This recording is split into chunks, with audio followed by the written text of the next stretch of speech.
Silakan Pak. Baik, ya terima kasih Pak Iskandar. Selamat pagi, Shalom Bapak Ibu Saudara sekalian.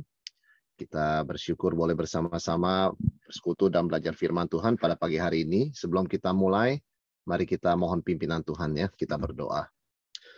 Tuhan, terima kasih untuk kesempatan yang Tuhan berikan pagi yang indah ini dan juga kerinduan. Kami bersyukur untuk ketersediaan teknologi di mana kami boleh bersekutu ya Tuhan, sekalipun jarak kami berbeda-beda, jarak kami berjauhan, kami bersyukur kami dekat di dalam Tuhan dan setiap sarana yang Tuhan telah berikan. Kami mohon untuk hikmat dan pimpinan Roh-Mu yang kudus boleh memberkati kami, memampukan kami untuk mengerti akan firman-Mu yang akan kami renungkan, kami pelajari, bahkan kami juga akan diskusikan. Kami mohon Tuhan yang menolong kami sehingga tidak ada dari kami yang pulang dengan tangan hampa. Setiap kami boleh sungguh diberkati dan diperlengkapi. Terima kasih Tuhan, urapi hamba-Mu dan berkati setiap kami. Dalam nama Tuhan Yesus kami berdoa. Amin. Oke, Bapak Ibu Saudara sekalian, kita akan bersama-sama merenungkan belajar satu tema, yaitu acceptable sins. Saya ingin memulai dengan satu pertanyaan ya bagi Bapak Ibu. Sejak kapan atau kapan terakhir kali Bapak Ibu pernah melihat di judul satu khotbah itu ada kata sin atau dosa begitu ya. Nah, ini adalah salah satu topik yang memang langka zaman sekarang ini ya sebagai sebuah topik, tetapi sebetulnya sangat penting. Mari kita bersama mulai dengan baca firman Tuhan dari 1 Tesalonika 5 ayat 21 sampai 22. Firman Tuhan berkata, "Ujilah segala sesuatu dan peganglah yang baik. Jauhkanlah dirimu dari segala jenis kejahatan." Nah, firman Tuhan ini mengingatkan kita bahwa kita tidak bisa menghindari berbagai aspek kehidupan, termasuk yang tidak baik. Ya, tetapi tugas kita adalah menguji everything. Baik nggak baik itu diuji begitu ya. Nah, kita memilih yang baik sambil menjauhkan diri kita dari segala jenis kejahatan. Nah, Bapak Ibu, kenapa saya pikir tema ini tema yang langka? Ya, sebetulnya sudah diprediksi sejak lama tentang dosa ini. Ini satu kata yang memang jarang kita dengar sekarang. Saya tidak ingat kapan terakhir kali misalnya berkata kepada istri saya, "Kamu ini berdosa loh." Kita menggunakan kata-kata yang lain, tetapi istilah dosa bukan sesuatu yang kita sering gunakan zaman sekarang. Tapi ini sudah diprediksi 30 atau 40 tahun yang lalu. Ada seorang psikiater, kita nggak tahu dia Kristen atau bukan ya, bernama Karl Menninger, ya, seorang Swedia. Dia menulis buku tahun 73, judulnya Whatever Became of Sin. Sebagai seorang psikiater yang dia nggak bicara dari sudut pandang iman atau agama, saudara sekalian, dia cuman dalam buku ini dia menangisi, meratapi. Dia memprediksi bahwa suatu saat kata dosa akan hilang dari bahasa manusia, dalam percakapan manusia. Kita nggak akan menyebut lagi itu.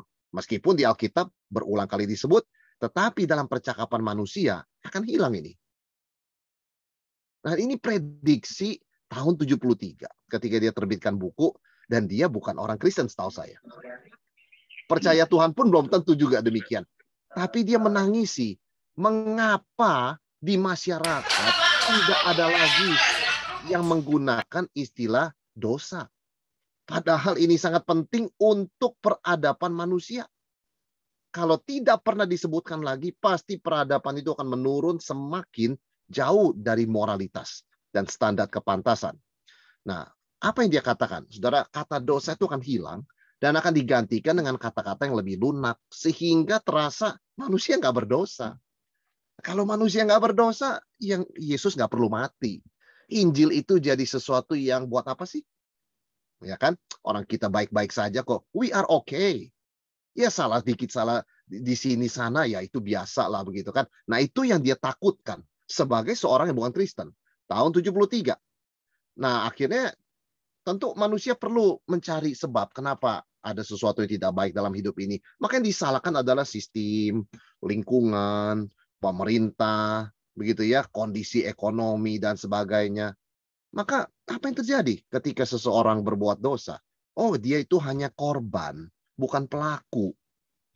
Dia kalau mencuri itu dia korban. Dia korban dari ketidakadilan ekonomi. Ya bukan kita katakan totali salah ya, memang ada ketidakadilan ekonomi.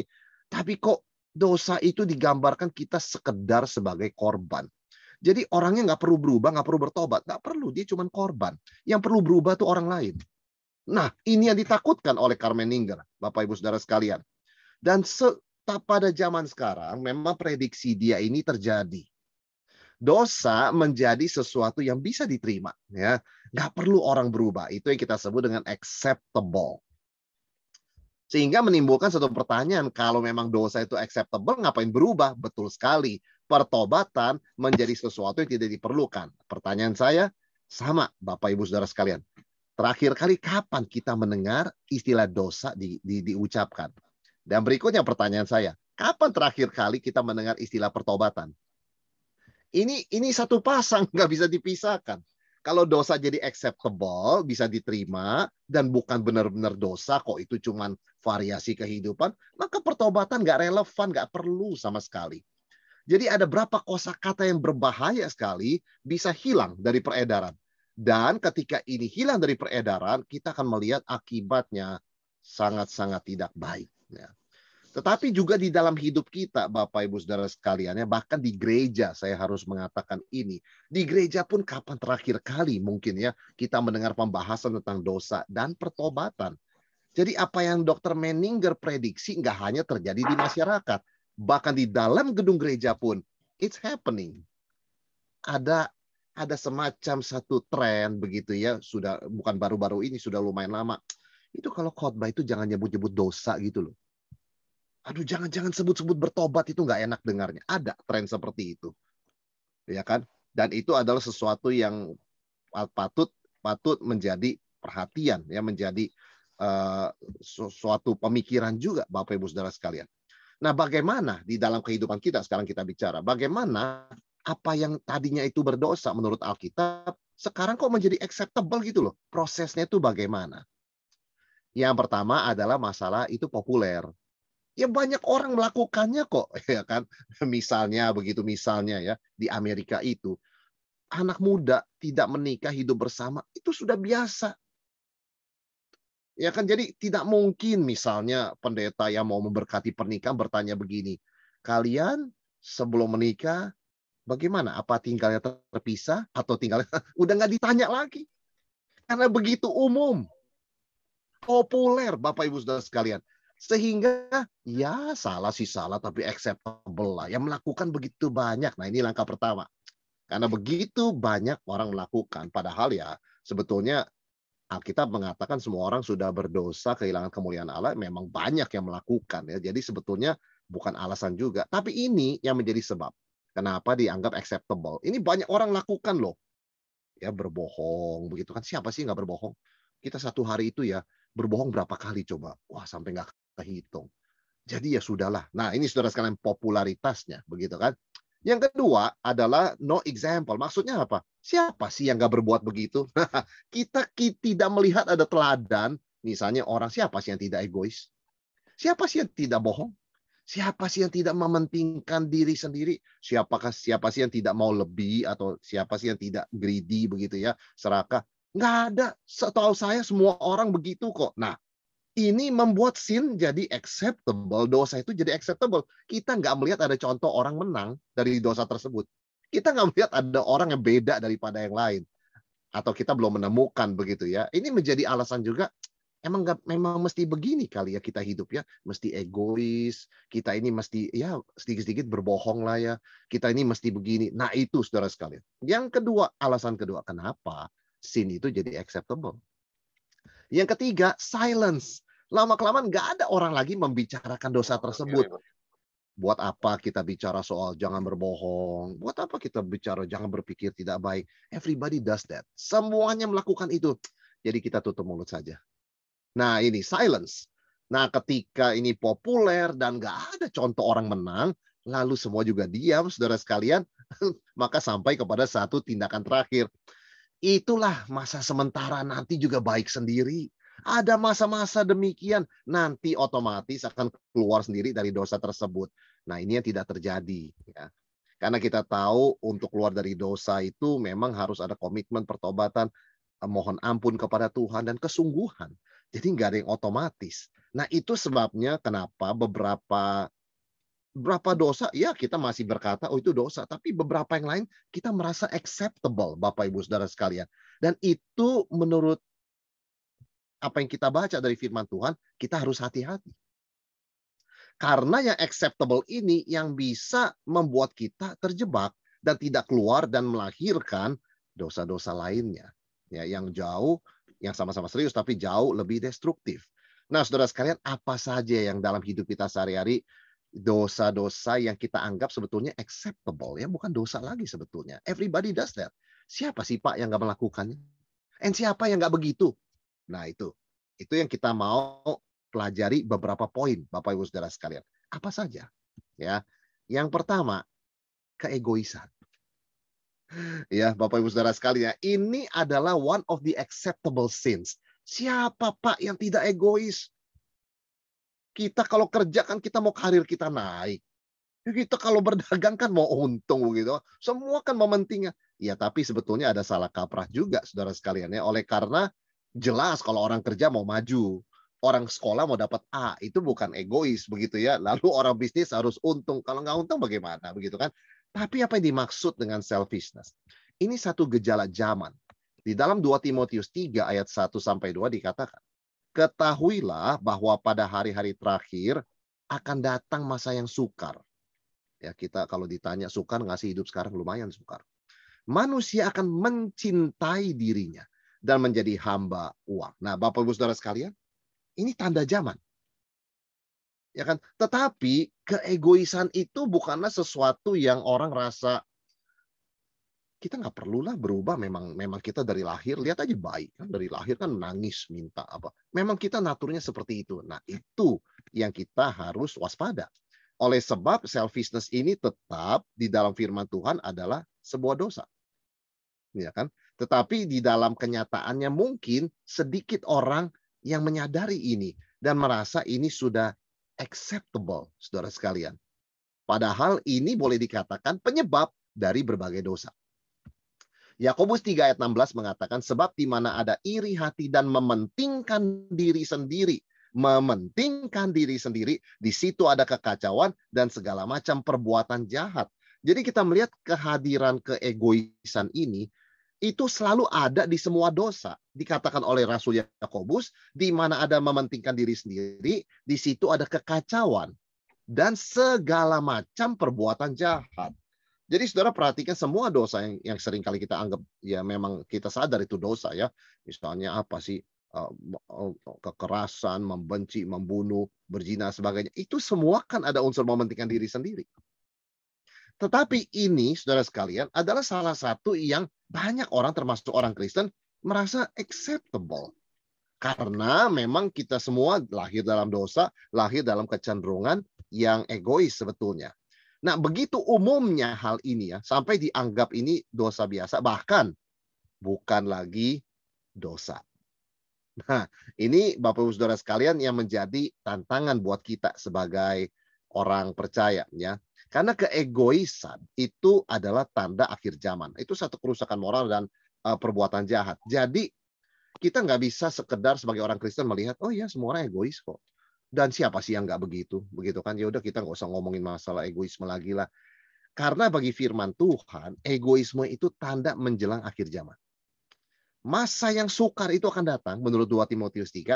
Dan manusia akan mencintai dirinya dan menjadi hamba uang. Saudara perhatikan ada istilah yang akhir-akhir ini sebenarnya sudah cukup lama ya beredar. Yaitu narsisisme. Ya, yaitu mencintai diri sendiri, narsis begitu ya. Itu kata yang tidak kita dengar 10 tahun lalu. Kita nggak dengar kata itu 20 tahun lalu, tapi kita dengar 5 tahun terakhir. Artinya apa yang firman Tuhan katakan benar sekali, yaitu kita menghadapi hari-hari yang sukar karena ini. Karena egoisme ini yang menjadi ekstrim sampai menjadi narsisisme, saat yang sama materialisme, menjadi hamba uang dan sebagainya. Nah, Bapak Ibu Saudara sekalian, inilah yang pertama, salah satu acceptable sins. Yang paling basic yang kita harus waspada. Karena kita percaya ini salah satu akar penyebab segala sesuatu yang tidak berkenan kepada Tuhan dalam hidup kita. Nah, sebetulnya keegoisan itu apa sih? Apa kita nggak boleh mencari untuk keuntungan sendiri? Apa kita nggak boleh cari makan? Tentu kita harus cari makan. Tapi apa sih yang dimaksud dengan keegoisan? Itu adalah self-centeredness. Yaitu apa? Berpusat pada diri sendiri. Hanya diriku. Kalau aku itu sudah mendapatkan apa yang aku mau, aku tidak peduli orang lain seperti apa. Nah ini, saudara sekalian, ini yang dimaksud dengan keegoisan. Yaitu di dalam pemikiran dan hati orang tersebut, cuman ada self, myself. Saya nggak mikir istri seperti apa, saya nggak mikir anak seperti apa, saya nggak mau tahu gereja seperti apa, saya tidak mau tahu tetangga saya seperti apa. Ya kan? Keadaannya seperti apa dan sebagainya. Self. Saya hanya punya target untuk diri saya sendiri. Hanya me, me, and me. Nah, itu dia. Ketika Tuhan mulai hilang dari peredaran, sesama kita mulai hilang dari peredaran, di situ kita masuk kepada self-centeredness atau berpusat kepada diri sendiri. Sehingga perlu kita tanya, Bapak Ibu Saudara sekalian, ketika kita berdoa, ketika kita berpikir, ketika kita merencanakan sesuatu, di mana tempat Tuhan, di mana tempat sesama kita. Ya. Ketika kita di dalam perencanaan tiba-tiba kita lihat kok nggak ada Tuhan, kok nggak ada sesama saya, kita itu adalah satu warning ya, satu tanda kita sedang masuk kepada keegoisan, self-centeredness. Dan di situ kita harus cepat keluar, Bapak Ibu Saudara sekalian. Mengapa?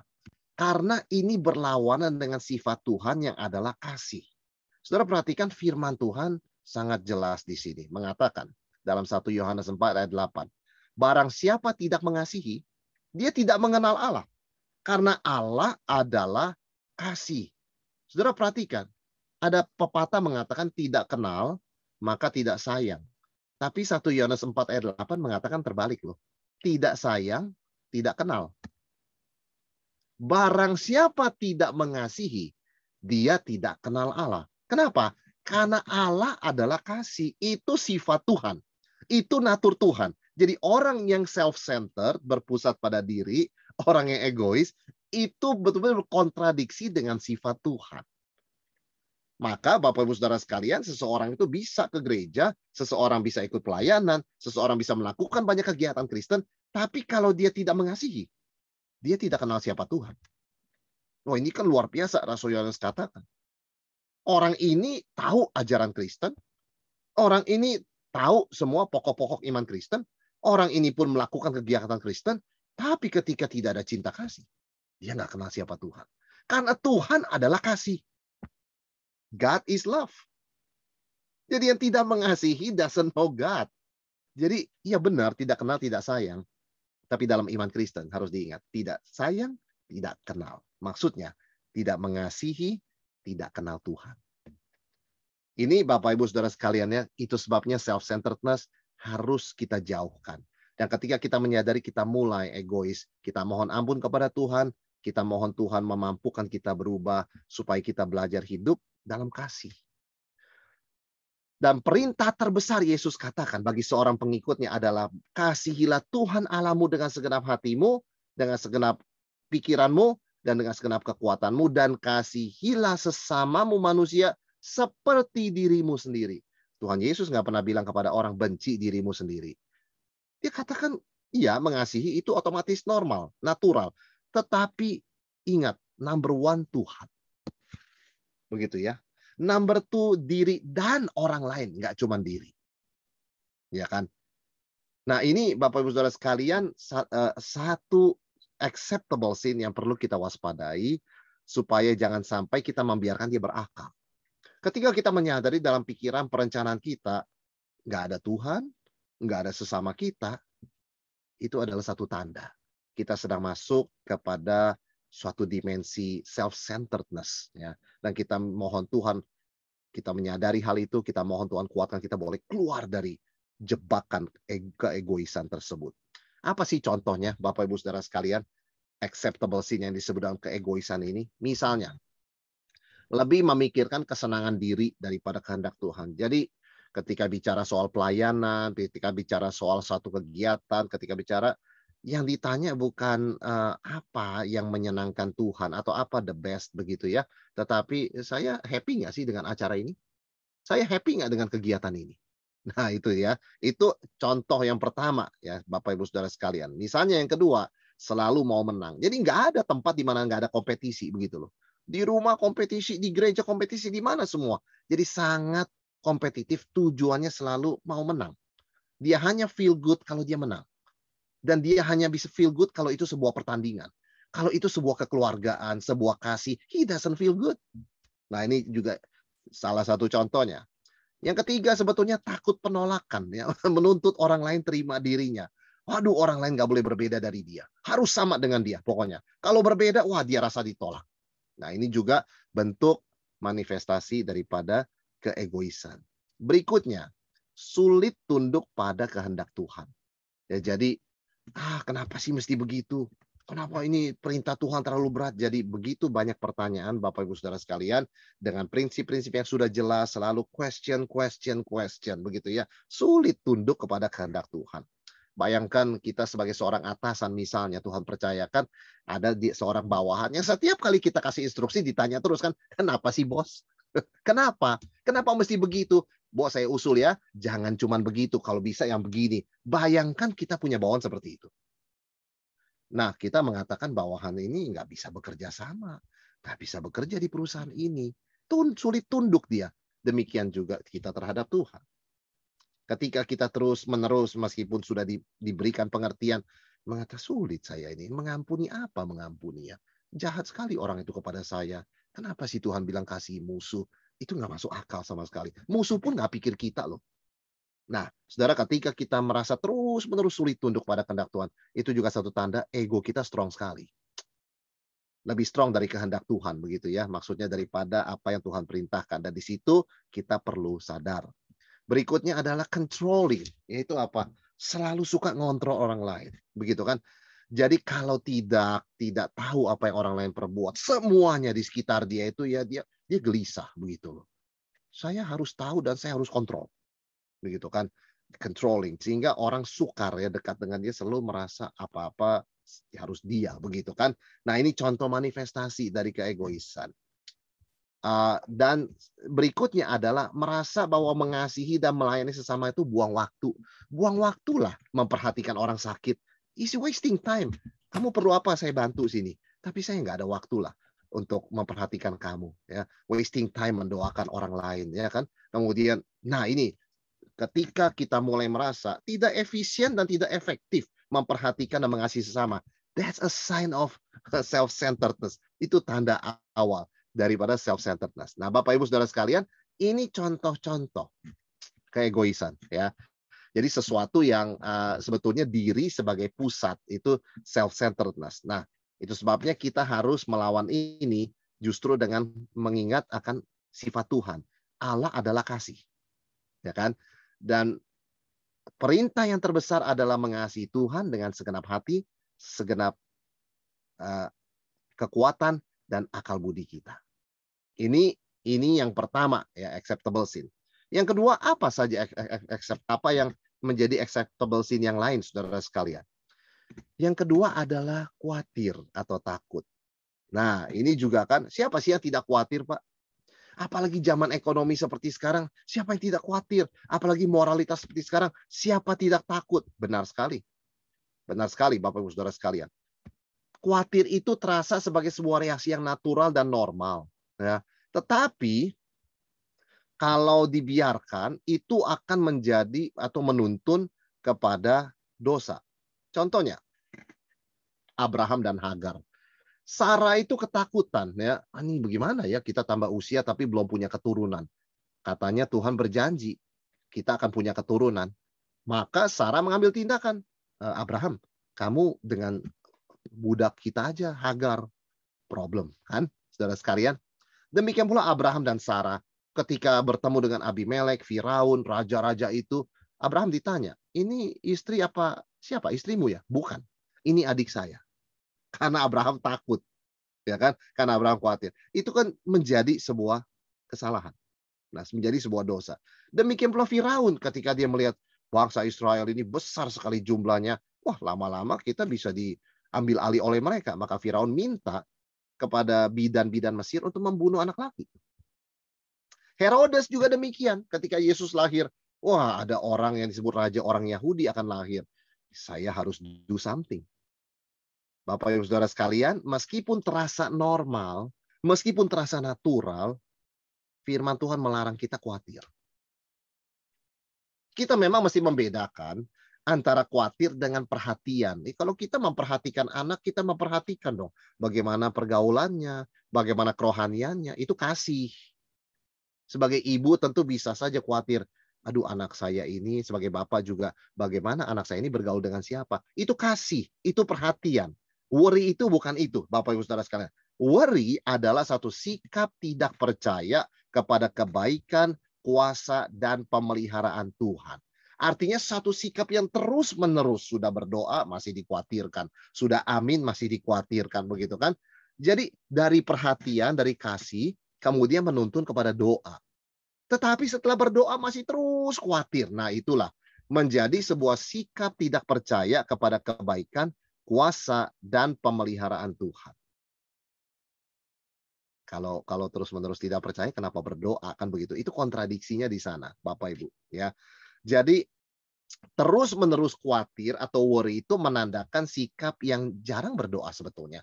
Dan jarang membaca firman Tuhan dengan sungguh-sungguh. Jadi doa ya doa, tapi seperti asal lewat.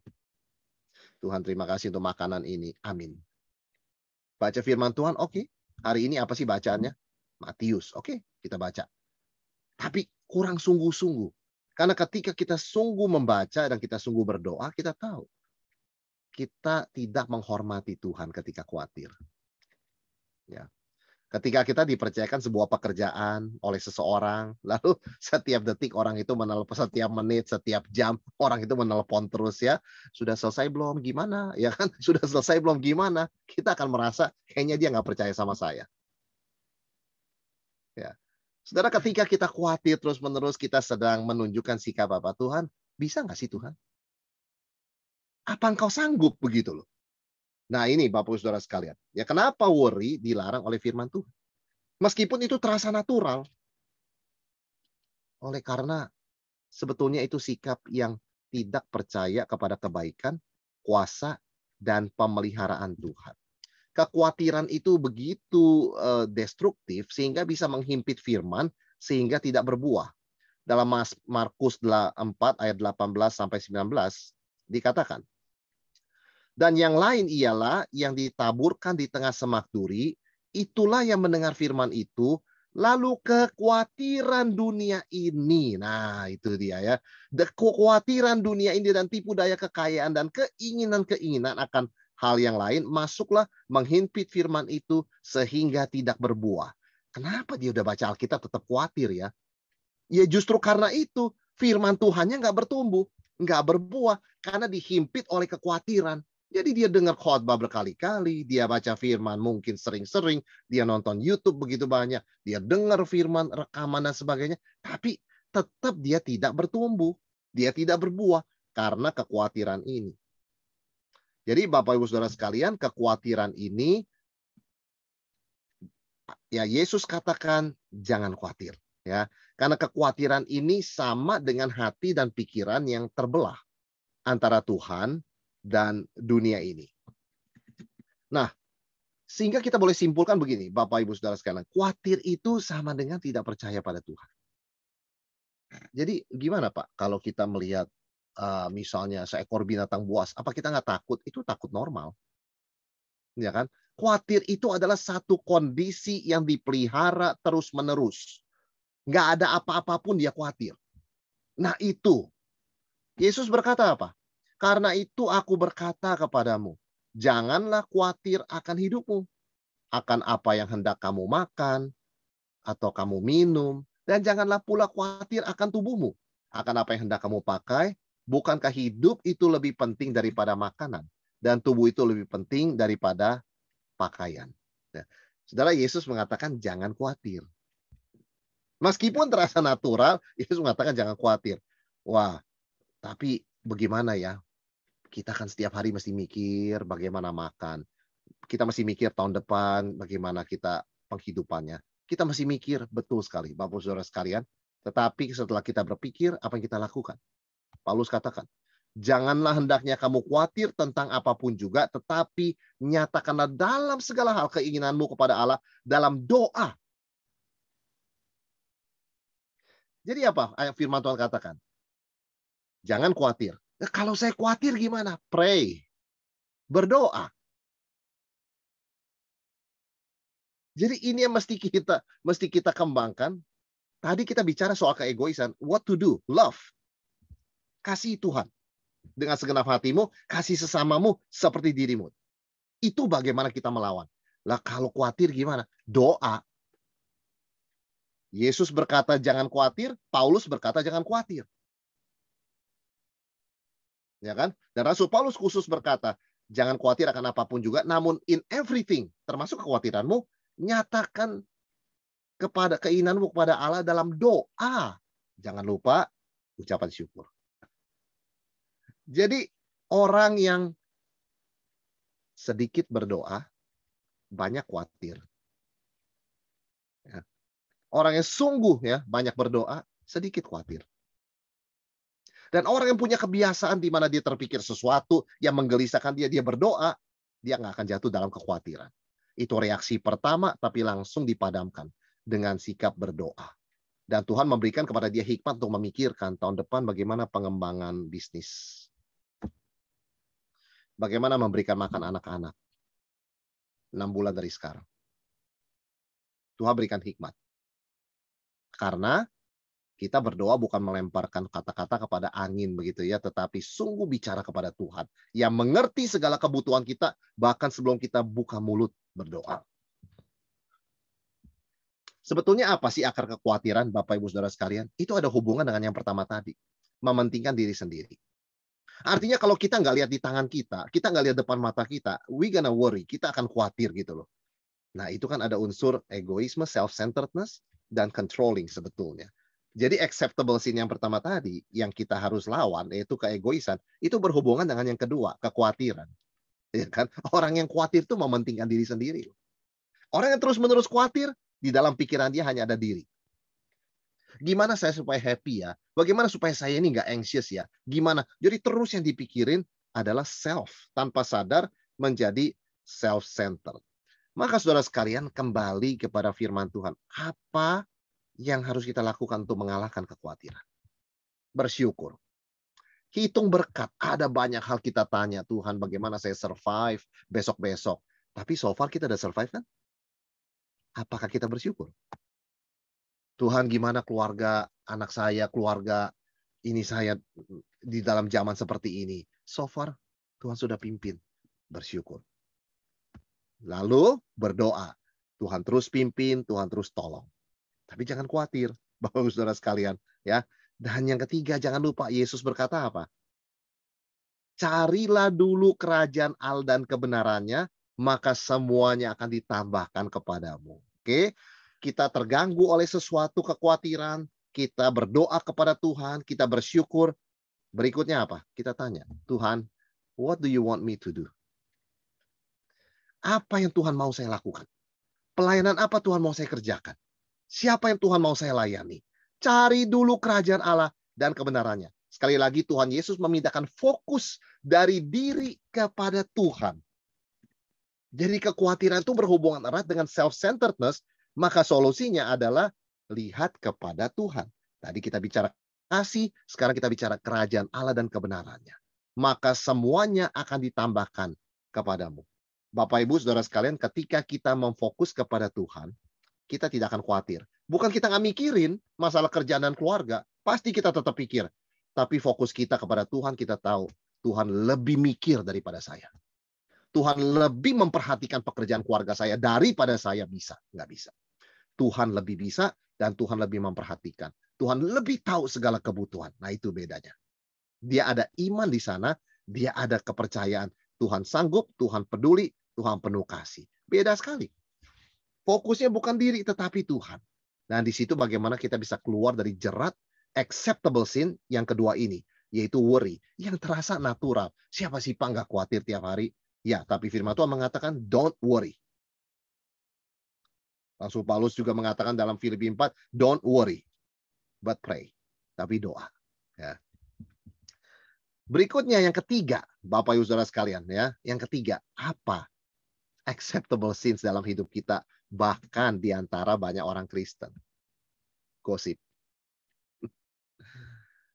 Gosip adalah membicarakan hal-hal buruk tentang seseorang dari motivasi yang buruk. Jadi kita nggak boleh ngomongin orang lain, Pak. Of course boleh. Motivasinya apa? Dan apa yang diomongin? Nah itu, ya. Kita bicara tentang sesuatu yang beredar bahkan di gereja. Di antara orang Kristen yang seharusnya tidak boleh. Gereja adalah harusnya menjadi tempat yang paling aman untuk orang sharing dan nggak kemana-mana. Ternyata dari gereja bisa berseliweran berita itu keluar dan banyak terjadi. Artinya ini one of the acceptable sins. Yang sebetulnya jangan sampai terjadi seperti ini.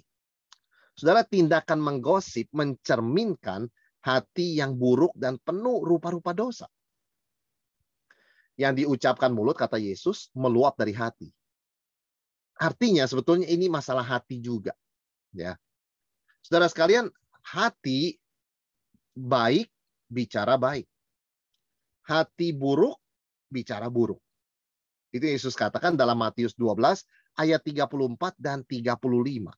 Ya, yang diucapkan mulut tuh meluap dari hati. Nah, kalau hati kita baik, bicaranya baik. Kalau hati kita buruk, bicaranya buruk. Bagaimana? Apa sih gosip itu? Saudara, gosip itu sekalipun ada benarnya loh ya, tetap berdosa karena motivasi dan tujuannya adalah menjatuhkan orang. Kenapa ini salah? Sekali lagi berlawanan dengan prinsip pertama tadi, prinsip kasih. Ya, mengasihi Tuhan dan mengasihi sesama. Ya. Di dalam 1 Timotius 5 ayat yang ke-13, Rasul Paulus mengatakan, lagi pula dengan keluar masuk rumah orang, mereka membiasakan diri bermalas-malas dan bukan hanya bermalas-malas saja, tetapi juga meleter. Meleter itu menggosip ya. Dan mencampuri soal orang lain dan mengatakan hal-hal yang tidak pantas. Ini satu rentetan. Artinya the sin of the tongue begitu ya, dosa lidah saudara sekalian. Nah, tetapi memang ini hal-hal yang menjadi acceptable dan nampaknya sulit kita hindari, tapi apa sih sebetulnya gosip itu dan bagaimana kita menghindari sebagai seorang percaya? Saudara, gosip itu adalah bisikan dari hati yang tidak baik. Dalam bahasa aslinya, gosip itu whisper, satu bisikan. Artinya sesuatu yang tidak mau kita ucapkan dengan terus terang karena kita tahu tidak benar, tidak membangun, tidak berdasarkan kasih, tidak sesuai fakta. Ya. Jadi gosip itu is a whisper. Nah, saudara sekalian, dari mana kita bisa membedakan perkataan kita tentang orang lain ketika kita bicarakan orang lain, itu gosip atau bukan? Pertanyaan pertama, cara mengujinya. Ya, karena firman Tuhan mengatakan, ujilah segala sesuatu, peganglah yang baik. Ya kan? Apakah orang ini akan suka dibicarakan seperti itu? Kalau jawabannya tidak, jangan. Ya. Beda kalau kita berkata, si ibu ini sedang struggle ya, sudah ditinggalkan suami, dia seorang janda, dan dia berusaha masak, dia berusaha menjual makanan, kondisinya sangat kasihan loh. Bagaimana kalau kita bantu dia? Kira-kira ibu itu suka nggak diomongin seperti itu? Pasti suka. Berarti ada perhatian, ada kasih, dan ada tindakan nyata. Tapi sebaliknya kalau kita membicarakan, oh si Anu begini, begini, begini, orang itu akan suka nggak? Tidak. Dari situ kita tahu, itu sebuah gosip. Berdasarkan fakta atau hanya rumor? Bapak Ibu Saudara sekalian. Ya. Ini salah satu ya, berdasarkan fakta atau hanya rumor. Dan apakah orang ini akan percaya kepada kita setelah tahu kita membicarakannya demikian? Apakah dia masih akan mempercayakan rahasia atau kisah pergumulan pribadinya? Dan apakah kita akan menerima kalau kita pun dibicarakan seperti itu? Kalau jawaban ini kebanyakan tidak, ya, apakah orang ini suka dibicarakan demikian? Tidak. Apakah orang ini akan percaya pada kita setelah kita bicarakan dia demikian? Tidak. Apakah kita akan terima kalau dibicarakan demikian? Tidak. Apakah berdasarkan fakta atau rumor? Rumor. Jelas ini gosip. Ya. Dan kita tidak boleh mengatakannya. Ya, kita harus mengubah motivasi kita dan tutur kata kita. Saudara, Efesus 4 ayat 29 berkata, janganlah ada perkataan kotor keluar dari mulutmu, tetapi pakailah perkataan yang baik untuk membangun di mana perlu, supaya mereka yang mendengarnya beroleh kasih karunia. Perhatikan, supaya mereka yang mendengarnya beroleh kasih karunia. Ketika kita tanpa sadar bergosip dengan saudara seiman kita, yang masuk ke telinga mereka, mereka rasakan tidak ada anugerah Tuhan. Tidak ada kasih karunia. There is no grace. Tapi sebaliknya seperti ada seorang saudara tadi yang saya berikan contoh berbicara, ibu tersebut sangat struggle setelah tinggalkan suaminya. Dia membesarkan anak-anaknya, dia dengan badan yang kurang sehat, harus memasak, menjual makanan. Saudara, itu menggerakkan orang. Betul-betul kita harus mengasihi. Itu berbeda, itu membangun. Ya, karena itu menggerakkan orang betul-betul untuk gracious. Mengingat anugerah Tuhan dan bersikap gracious kepada sesama yang menderita. Nah ini Bapak Ibu Saudara sekalian, membangun sehingga orang yang mendengarnya beroleh kasih karunia. Nah, Bapak Ibu Saudara sekalian, meskipun ini salah satu dosa yang dianggap acceptable bahkan di kalangan orang Kristen, mari kita jangan berbagian di dalam lingkaran gosip. Ya. Jadi ketika kita menemukan satu kecenderungan percakapan sudah menuju gosip, kita harus dengan pelan-pelan mengeluarkan diri kita dari sana. Oleh karena it is toxic. Itu sangat penuh dengan toksik ya, racun dan sangat destruktif. Bagaimana kita bisa mengcounter ya satu kecenderungan gosip ini? Arahkan semua potensi gosip menjadi pokok doa. Kalau kita membicarakan seseorang, mau nggak kita mendoakan dia? Sungguh-sungguh dari hati ya. Itu merupakan sesuatu yang menjadi suatu ujian. Apakah memang kita melakukannya berdasarkan kasih? Nah, Bapak Ibu Saudara sekalian, bagaimana kita mengalahkan acceptable sins? Enggak cuma 3 ini ya, tetapi kita mengambil contoh yang sangat-sangat basic, sangat-sangat umum 3 ini. Tetapi ini adalah 3 dari kategori begitu banyak yang termasuk acceptable sins. Jadi dosa-dosa yang sebetulnya dosa, tetapi kita sangat toleransi karena hal-hal tadi itu. Tetapi kita tetap perlu mengalahkannya karena memang kita adalah anak Tuhan. Kita adalah ciptaan baru dan kita tidak hidup dengan prinsip-prinsip sinful seperti itu. Meskipun dunia menganggapnya acceptable. Bagaimana Bapak Ibu Saudara sekalian? Yang pertama, pegang teguh satu prinsip ini. Sin is always sin. Ya, dosa itu dosa. Keegoisan tetap dosa, tapi sulit Pak nggak egois, it is still a sin. Ya. Oh, sulit Pak nggak khawatir, is still a sin. Ya kan? Waduh, tapi susah kita kalau ngomongin orang sedikit-sedikit, gosip is still a sin. Itu kita mesti memegang teguh. Artinya boundary-nya harus jelas, garisnya harus tegas. Bapak Ibu Saudara sekalian, sin is sin. Kita nggak bisa mengubahnya, jadi oh itu cuma weakness, kelemahan. Oh itu cuma variasi, begitu ya. Nggak dosa kok, itu variasi aja, memang dia banyak omong begitu kan. Oh bukan, itu cuma keunikan dia, bukan. Sin is sin. Seperti Dr. Menninger tadi, psikiater itu mengatakan, jangan sampai kata sin hilang. Ya, karena nanti bisa lebih destruktif oleh sebab tidak dideteksi.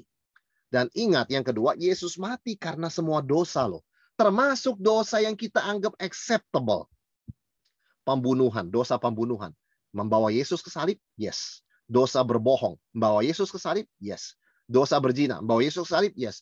Dosa egois? Iya juga. Dosa gosip? Iya juga. Karena dosa gosipku, Tuhan Yesus disalibkan dan mati. Dan karena dosa kekhawatiranku, yes. Karena kekhawatiranku Yesus mati di salib. Karena kekhawatiran Herodes, ada saingan, semua anak di bawah 2 tahun di Bethlehem dibunuh. Jadi ya, karena dosa kekhawatiranku pun, juru selamatku mati di salib. Jadi kita mengingat Yesus dan salibnya, kita akan menyadari, this is not acceptable. Egoisan is not acceptable sebagai orang Kristen. Kekhawatiran is not acceptable sebagai orang Kristen. Gosip tidak acceptable. Dan lain-lain. Yang ketiga, Bapak Ibu Saudara sekalian, percaya bahwa pertobatan dan perubahan itu sangat bisa terjadi dalam Kristus. Betapa umumnya satu perbuatan acceptable sin ini pun kita tetap perlu berubah. Karena sekali lagi, kalau dosa ini bukan lagi dosa, maka Jesus died for nothing. Dia mati buat apa di salib? Kita nggak begitu berdosa kok. Buat apa kita bertobat? Ini bukan salah-salah amat. Nah itu sebabnya. Ketika kita terima dosa is dosa, kita bersyukur untuk salib Tuhan Yesus, dan kita sungguh berani bertobat dan berubah. Kalau selama ini kita menggosip, time to stop. Ya, selama ini kita egois, drop it. Jangan egois lagi. Selama ini kita hidup dalam kekhawatiran, hentikan itu. Percaya bahwa kita bisa berubah. kita bisa bertobat. Dengan kekuatan Tuhan di dalam Tuhan Yesus. Yang keempat, Bapak Saudara sekalian, ingat perintah utama, kasih. Orang Kristen dikenali number one karena kasihnya. Kasih kepada Tuhan dan kasih kepada sesama. Ketika kita mengasihi Tuhan, kita mengasihi sesama, kita sedang masuk ke jantung 10 hukum Taurat. Karena Yesus berkata, pada kedua hukum inilah, kasih Tuhan dan kasih sesama, tergantung seluruh hukum Taurat dan kitab para nabi. Seluruh Alkitab, ya, apalagi kita bicara 10 hukum Tuhan, seluruh kitab nabi, seluruh Alkitab, perjanjian lama, perjanjian baru, itu jantungnya adalah kasih. Peliharalah kasih dalam hati. Ya, apapun itu, sesulit apapun kita disakiti orang, kita mengalami kelelahan dan sebagainya, love. Karena kasih tidak berkesudahan. Nah, Bapak Saudara sekalian, yang kelima, lebih banyak memperhatikan kelemahan dan masalah kita sendiri dibandingkan dengan kelemahan dan masalah orang lain. Salah satu problem bagi orang yang punya kebiasaan menggosip adalah mengurusi banyak urusan orang lain. Firman Tuhan mengatakan, kita mesti banyak memeriksa diri, bukan orang lain. Kita mesti lebih banyak ya berusaha untuk bagaimana Tuhan menolong kita mengatasi kelemahan kita, bukan mencari-cari kelemahan orang lain. Ketika kita mengerti prioritas ini, Bapak Ibu Saudara sekalian, kita akan mengerti apapun bentuknya, sin is always not acceptable. Dosa itu tidak acceptable di mata Tuhan dan jangan sampai acceptable di mata kita. Oke, Bapak Ibu Saudara sekalian, sekarang kita akan masuk ke dalam tanya jawab ya. Silakan bagi Bapak Ibu yang punya pertanyaan, saya kembalikan kepada Pak Iskandar mungkin